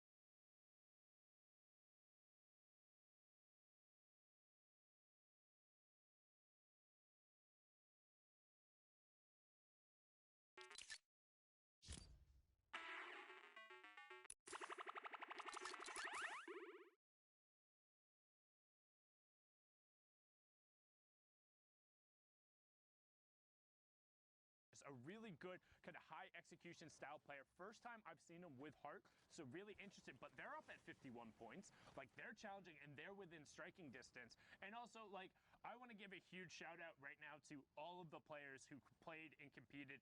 Thank you so much from like the bottom of my heart, being able to cast this, analyze this, work on this show, watch you guys develop and continue to grow and do such cool, awesome gameplay stuff and continuing to push the limits of Fortnite and grinding it out, whether it's the practice or every single one of these tournament windows, playing through holidays, getting the support of your family and your friends and pouring all of your heart and soul into this. It means genuinely the world to me, and it is so much fun to watch you guys just push this game to its very limit. So thank you for making our job just so awesome and so easy as we're into the final moments of NA East. Less than 45 minutes on these queues. Again, you get 3 hours or 10 matches, whichever comes first, and then you are done. So 40 minutes left to queue, and then the World Cup experience is over for those in the East. That's right, and the next step would be the World Cup Finals. But here we go, man. Hopping in, you see Keys on and Slacks. Looks like the HP is okay, but let's take a look at that loadout. It's looking pretty good. I'd be curious to see what Keys has, because Slacks is pretty stacked. Like, obviously, if you had like 3 more Shadow Bombs, an extra 2 rifts, to be or an extra rift, excuse me, to have 2, that'd be great. But even Keys' loadout's not bad either. Yeah, lots of rotation. They're going to look to play safe here. They see everyone around them rifting over. The pressure plant rotation is not necessarily a fun one. And I know there's also kind of, I want to say conspiracy theory, where the circles are forced to go over mountains or changes in verticality. I can 100% confirm that is not true. The way the kind of like the storm works, there's a minimum and maximum distance for how far it can move from the current circle, and that's it. There's no like predetermined path or all that, so I will just absolutely eliminate that conspiracy theory. But now Slacks is trying to eliminate his opponent in the box. Hello? Ezro gets headed in, and the fact is they're wearing the exact same skin as well, and so is the other duo. Might have been a moment of confusion there. That's what can happen, but a brilliant pickup from Slacks and Keys, who are trying to make their push for qualification. That elim gets them into the top 15 as well. 8 Elims 11 points so far from this match, and Keys is looking to do everything they can. We've seen them, Zeke. They're at the top. Can they keep it up? Just having the same skin is probably what made the difference, because you saw the player for a moment react and maybe take a shot, and they were like, wait, not the... The vertical ceiling trap is so good because the stair got put in the place, but you're only going to block it if you're on the lower side of it. Knew they'd both been on that and just was able to wiggle past the shots into the other box. His teammate editing that one at his back. That's what good duos do. Now Cross, I mean, his duo is gone. That's it. He's by himself. But look, he's trying to make at least top 10 at minimum. There you go. He's held on. He's now in top 5. Yeah, the Dominican. Or top 10. Saturno being picked up. We saw him in the winter out trying to represent, but Vizital gets picked up, and B-Hegs up on the high ground, completely uncontested. So the guys you want to keep your eyes on right now are B-Hegs and then Slacks and Keys. They're the ones who are trying to make a push for qualification. What happens to them is what matters here. All the rest of the players playing for their shot at the prize money, but those duos are in contention for a World Cup spot. B-Hegs picks up Snappy on the high ground. Jaw is able to get Stainless, and Cross is trying to find some sides. Drags gets picked up as well. The top 5 is going to be huge. Knock comes through because of the stink, and we get close to that top 5. There it is. Top 5 has been achieved. Now look at this. We are moving. There's only a single duo left in this lobby. Everyone else is a solo rider. Another person has been eliminated. Look at this. Cross is just trying to cross up these players, finding the elimination. That's Keys! Yeah, he shuts him down! Slacks and Keys were the last duo, but Keys is now knocked into straight solos competition from here. All coming down to the wire. Look at Cross's HP, though. He can top back up to 100 shield, but his HP is going to make the difference. You see HK down below. He immediately gets picked up. Again, like Sundown talked about, Bags and Slacks. These are the 2 players to keep your eyes on, and that is, they are 2 of the 3 players left. Cross is the meat in this sandwich right now. He does not want to be here. Bags has all of the HP advantage in the world. And now look at this. Cross, he knows Slacks is close. He doesn't know how much HP he's on. He knows Bags is up top, keeping him pinned down. And look at Slacks is trying to close Slacks out. has no mats. Slacks has absolutely no mats. Watch how he's walking around. He has nothing. He's just running through the open. B-Hegs just lasered him right there. Cross needs to get the edit on him, and he does. Cross will pick that up. B-Hegs should be able to close this out because Cross is on no mats now. B-Hegs needs to get it, and he does. Gets the elim, gets the victory royale. 65 points for B-Hegs and Hart. That's what I'm talking about. Keys and Slacks, those are the moments. Cross getting the elim and B-Hegs closing it out. If the Keys and Slacks are able to get that, that could be the difference. But with every single interaction mattering, these are the exact moments, the ones that will impact who is sitting there. And we're going to get right into a next match. You can see Lavish, Vivid, 72 hours, Ninja, Reverse, pick whoever you want. 53 points right now for the Liquid duo. Make it 54 once they convert onto C-Leo. There is no quad crasher flying in this zone around Vivid in 72. No flight zone. They'll swat you down. Man, look where we are, man. Gus, it depends on where we go from here. The effective play space is going to get very funky very, very quickly. You can see, if you're looking in the bottom right, there's already some of that blue area. Remember, that's the edge of the mountain. So that space, you can build off of the side of the mountain, but you don't want to be doing that. When in doubt, throw a grenade. Golden Boy is so proud. He got another one. That's a double for him.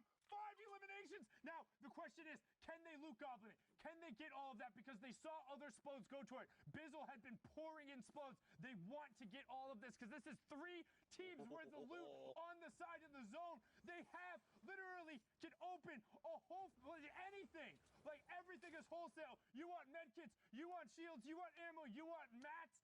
The Liquid Boys got it right now. This is going to just like absolutely increase their potential winning this game, right? They've got it all. Their loadout is looking so good, and now with that Rift to go, all the upgrades, you've got a combat shotgun right there sitting outside. I hope that they've potentially picked that up. They're both already rocking them. Like, you can tell. They was like, people complain about, come on, you got combats laying everywhere. These guys will leave it. What do you mean they need them? No, I'm just kidding. Come on, guys. That was a good one. That was good. I like that. No, I'm not funny. It's fun. But now you can see what they want to do is they are on the far side of this zone. They're not really sure where players are, but they're actually, if you look in the bottom right-hand side, there's about 3 duos in between them and the zone. So they're going to opt for an early launch pad, but they're so far away, really going to give them as much distance as they hope. maybe getting to 50-50, but they're still going to have to vertical up. You can see Vivid on the left-hand side getting ripped as Ninja is now trying to 90 his way upwards / double ramp, but he's getting ripped. Hey, Shadow Bombs, rift. Don't hold on to him. It's not worth taking all the chip. Pop a shadow, get over, get safe. We've seen it before. Oh, no, got the chugs going up, and yep, they're just going to up. Well, they're so close. You can see in the bottom right. Yeah, they don't desperately want to build in. They don't want to burn it right now, but they use so much of those resources. I think it would have been worth a shadow. But now look at that stack right there. Demo, Bizzle, Chap, Poach, Ninja, Reverse, Instinctual on that side. That is one heck of a side of a mountain. There is just so many high-profile players that we have seen. And now look, like you said, man, now they have to burn things like the Slurp, right? I completely agree. They probably should have used the Rift, but like it's better to use it than lose it, you know? As long as they had enough to get themselves back up, not losing the effective HP, like it's worth holding the material for there. It's just you get a critical mass point, right? Like if Ninja gets one more headshot on him, somebody's gonna pour a sticker at him, or they're gonna spend more resources. As now he's trying to find Chap, he gets the knock. That was a 36 and a 72 with a little bit of fall damage. Will they be able to aggress right there? That's Chap and Poach trying to get out. They also have priority on the zone. If you look in the bottom right, the entire lobby has to rotate past Ninja and Reverse. Here we and go. They have the rift, and here it goes. You can see the side of the racetrack, better known as Gus, because, you know, it spells out G-U-S. You know, I feel like there's a lot of people that didn't know that. Welcome. Now you know. But here we go. The rotations begin. And so now this is, like you said, Reverse and Ninja, they just got to sit here, wait for people to make mistakes, like that person in the ball, to start cracking and attacking the resources they have, whether that be HP, shield, rifts, materials, the likes. They need elims. They need elims to catch up right now. They need a big game. They need big shots, and that's what Ninja is capable of. You see the number of rifle rounds he's putting in, but not quite connecting onto eliminations is going to end up being a big factor because they need all the points if they want to be in New York City. They don't care about anything else. They want to be on that stage. Reverse will already be there, but Ninja wants to own it as well as Luke gets picked up. They're going to make the effort here. They're in a prime position to do it. Side of the zone, still have a Shadow Bomb apiece and the Rift as we're closing in on top 15. And Poach goes down just outside of that top 15 range, so no placement points. Hopefully his dual partner is still alive. We got to hope right now. Yeah, but Chap is still in. Chap is still in. Yeah, okay. So now, I mean, Ninja is a laser beam, right? If he gets set up, he's going to just shut people out, right? He's going to rip them to shreds just like that. Finds another one. He just needs the positioning. Now he's going to start rotating the Rift. Perfect. Yes, I love this. Well, because they don't need to worry about getting caught in that fracas right there. The number of players who made it out of that, it doesn't matter how good you are. Out of the 5 duos who were in that situation, 2 made it out. 1 rifted, the other 2 shadow bombed, right? Everyone else got picked up. So using that utility in that circumstance to get another opportunity is fine. Proximity launcher into the common tack from Demo, and the Ghost Boys get themselves into the top 10 as well. They're making a push for it. 50 points, 5 elims, 5 placement points so far. Proximity grenade launcher is out from Bizzle. It's fantastic. It's basically a guaranteed 70 chip right now, and they're looking for it. Demo trying to find whatever angle he can, pushing through. Top 5 is the next place in threshold. Arsley drops down directly in front of boxes, go out, and a great combo shot. That is teamwork if I've ever seen it from Bizzle and Demo, and the Ghost Boys are now into the top 5. 9 players left. They could very well push for this victory royale. Vivid gets picked up, and look who's on the high ground. Reverse and Ninja, they're still here. You got, oh no! He gets cracked there, and look, DMO is down as well. But it's okay. Bizzle has been in situations like this. Now the question is, what are Ninja and Reverse going to do? They get cracked, and look, the proximity launcher is going huge. He just got one. Oh no! Reverse dropped down and he challenged it. That was so good. So much happened so fast. Okay, so Bizzle was trying to put the proximity launchers up towards the high ground. He got 2 different 70 ticks, but they were on 2 separate targets. So Ninja just stayed up while Reverse dropped down. The pints came through, but they were able to close out. Just such a good finish out there from Reverse and Ninja, clawing their way back into contention. Let's throw it back in the studio to Bala, because I am way too excited right now. Hey, we're all excited, Sundown. What a crazy game. I mean, we already knew that 72 Hours and Vivid were in contention, but 2 more teams adding their names of to the list of people who are fighting for that spot in New York. I'm joined by Shia. We're going to go ahead and get through some of the action that we just saw and break it down. Shia, what you got for me? Absolutely. We got a few plays here from different angles, multiple different things happening. Vivid on that desperation jump pad. Going to be looking over, looking down, seeing and placing his pivot spots on where he wants to look. Height kind of pressures him to go down, finds out that someone's not building, gets an easy sneak around. The timing is crucial here. He waits for other people to mat out so that individual has a certain sight line. The RPG by Cartier over here. He's going to not build, make sure the other enemies cannot connect up, then build up afterwards to make sure he maximizes on that fall damage, which is genius because then they have free height and can focus on the rest of the game. When this game starts progressing as well, we have a lot of shots coming off, both duos looking at different angles of the entire map, but supporting when possible. Not too much tunnel visioning happening with the RPG either. Cartier is very dynamic in terms of switching towards his combat shotgun and helping out there as well. The RPG is only coming out once a lot of builds have actually developed in the actual server. A nice quick split there for Rockets to make sure the pressure is always on, and now using those free range RPGs, which is really, really dope. Gets a lot of damage on the rest of the server rather than pressure on everyone else that's over there as well. Finally getting that big pop off on Ninja right here. Slacks going in. This kind of enabled him to have the rest of his game available. He sneaks in with a shadow and stays right next to his enemies. You can see there his crosshair positioning kind of baits out one shot going for the finish, but then waiting for his enemy to peek through and getting a big elim off right there, making sure they have that box up. He's on point right here. Cross is going to start fighting B-Hegs on height. B-Hegs goes for a nice split here. We'll see it from the other angle. He builds up and kind of stays on a 50-50 spot, goes right, then gets that drop down on cross, maximizing the time for the zone coming in and everything else in general as well near that end game. Yeah, so that's crazy, and that is actually going to lead Slacks and Keys up into that top spot with 74 points. But man, there are so many names here. I mean, this is literally a who's who. Shio, this list of names is crazy. Absolutely. B-Hags as well, who got that nice clinch at the end there as well, bumped them up all the way to 65 points over here. My bad, I was standing in the way there. Zayt and Saf are also up here as well. They've qualled though. There are the top three who haven't yet, so it's going to be very exciting to see if they can hold up. Calc and Macwood were also up top near the beginning there as well. The point differential, 74 to 60. It's 14 now. That's almost, two big placement games. So some people are going ahead and leaving people behind in the dust. But these big clinches can shuffle things around, which is absolutely happening right now. A lot of people going top 5, bottom 5, top 5, bottom 5. And I'm reading a lot of the social media comments and comments on Reddit. Specifically, a lot of people are getting excited about B-Hags and Heart because not only did they have a semi-performance that was historic in terms of winning 4 games in a row, but they're doing it again here today. They have an average placement of something like 7.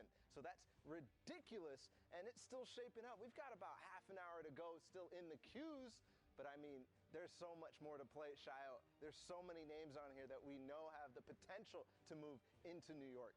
Absolutely. That Dubs and Mega game all the way back when they popped off, got all the way up 2 big 20-point games. It can happen as well.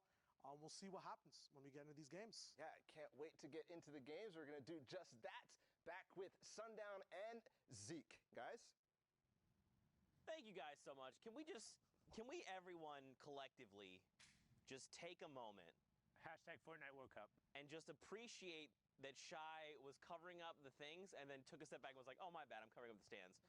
That was just the best thing ever. And when he said that and when he took the step back, everyone here laughed. You couldn't hear it, but it was just the most wonderful thing ever.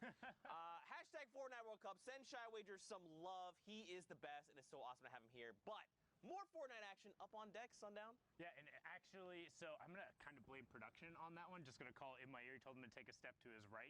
Stage direction. Come on, Alex. So you know what? Hashtag World Cup. Give all the love to Shy Wager and give all the hate to Alex Punch.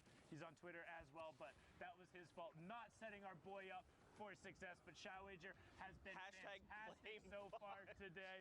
No hashtag blame punch. Hashtag Fortnite World Cup.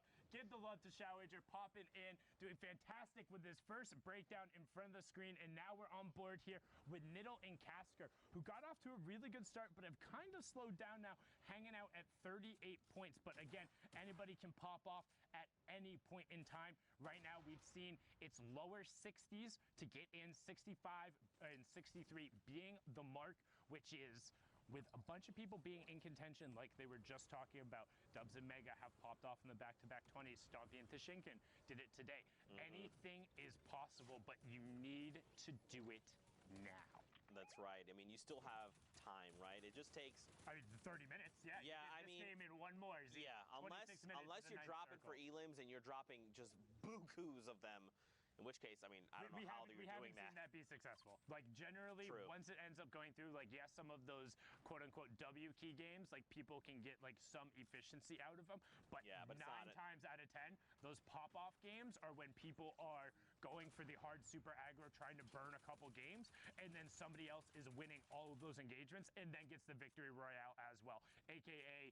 Nate Hill and Funk Bomb, a.k.a. Dubs and Mega. Yep. Like, it is the prime example of it. Yeah, man.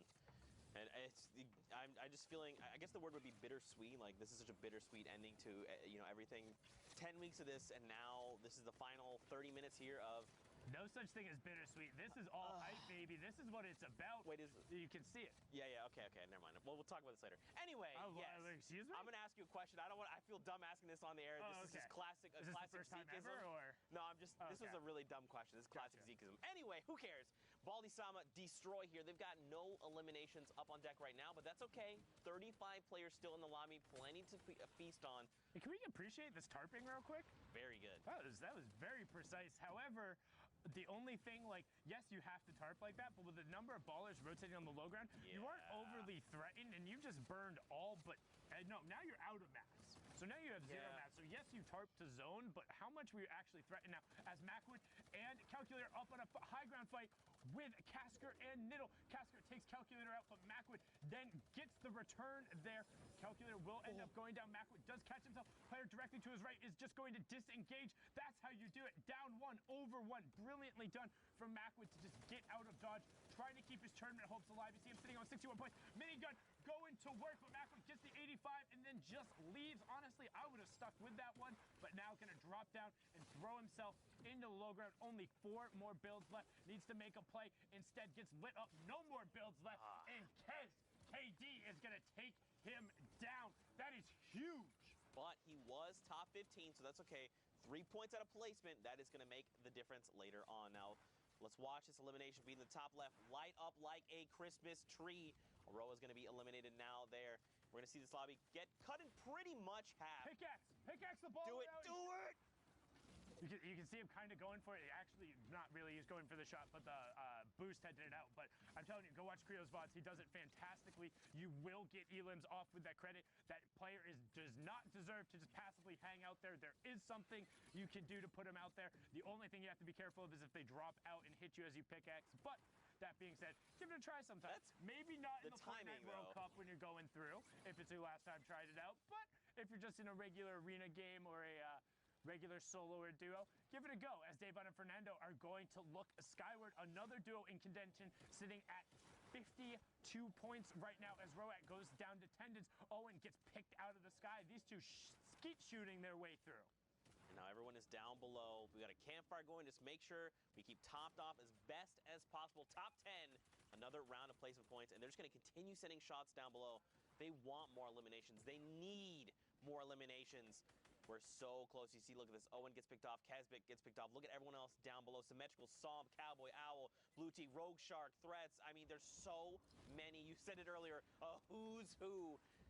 But now, how do we attack this, right? The next threshold is top 5. Do you think these players have to go aggro? Do you think you have to lay it on the line? Unfortunately, Baldy-sama, Blue Tea are picked up when I'm asking my question. It all ends for them. And don't forget, man, we still have the 30-minute queue time, and we're hopping into these games kind of like throughout. So for all we know, this game has already happened. You gotta hope they can go back in. Flossin! No! V2 for the end. Everyone has a buddy. It's 4 duos riding it out. Kyle ends up getting taken down, so now we have 1 solo hanging out on the low ground. That's Ceza. Cowboy and Owl left. You have Psalm and Symmetrical on the mid tarp. Fernando on the high ground in the top right. Owl and Cowboy on the lower tarp in the bottom right hand. You can see that double ramp towards the side. There is a flip knock out in Cowboy's hands right now. Owl is looking for the side. Flip knock from Cowboy to get the side hop, going for the zone back. Fernando and Davon try and loop around. Cowboy does find the zone. Owl is still tracking the zone as well. well. Symmetrical goes to Challenge. Owl picks someone up. Davon drops down, is putting the pressure onto Cowboy, and he finds that one. Will get the siphon. Owl gets the flank onto Davon, but Fernando covering him. I don't know if you were watching that on the wide side, but the way they covered each other's angles was so freaking good right there. Fernando and Davon, 8 elims the victory route, 18 points. That'll rocket you up the standings. 62 for them. I'm glad you called that out because just the way they were like dissecting everyone left in that lobby, just tearing through all of them, forcing them into uncomfortable positions, you know, they were dictating the tempo of that game, and that's what led to the victory out for them. Massive props, but more action on deck. You got TSM Commandant and High Sky. And shout out to Commandant right before this was actually typing in his password and typed it in wrong too many times, so locked himself out of his account. we helped him out with that and we got it resolved, but that was one of the funnier panic message I've ever received from a player. That was a very, very interesting one there. If but it's gonna happen, account security first things first, and sometimes you fat finger a password 1, 2, 3, 7, 19 times, and then get locked out for a couple hours. But nothing doing there, sitting right around 50 points in contention. Glad you could get in the games now. Elixir and Maze, Billy going up on the side there. However, the rest of the lobby is looking towards them. Neff will get the conversion on that with some help from Isu. So, and Maze is just going to get whatever mats he can